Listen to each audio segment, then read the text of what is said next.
на нашата.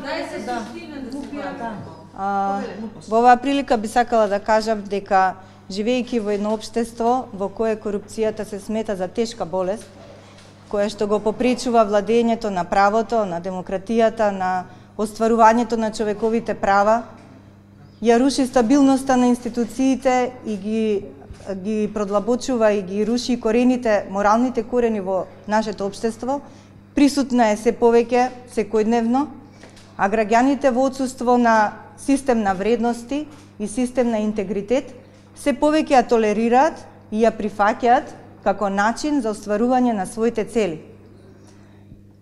Јас сметам дека ние треба да ги воспоставиме овие системи што ни недостасуваат, да ја развиеме општествената и личната свест на начин што ќе работиме одговорно, транспарентно, професионално и законито.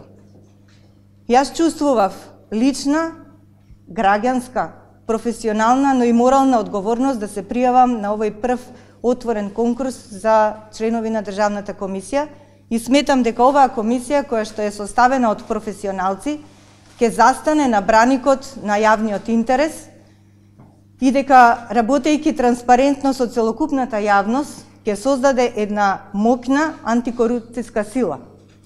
Затоа што сметам дека најголемите антикорупционери всушност се граѓаните кои се слободни и со висока свест. Ви благодарам. Прв председателските избори, дали сте подготвени? Затоа што имате нови задачи во однос на финансирањето на изборната кампања? Па со оглед на искуството што досега го имаме, јас и членовите, сметам дека одговорно ќе постапиме и ќе ја извршиме задачата. Очекувате ли притисоци во работа? Па сега нашето општество е такво, меѓутоа ова е еден добар прв чекор, начинот на транспарентниот начин на избор на комисијата и сметаме дека ќе се справуваме со притисоците.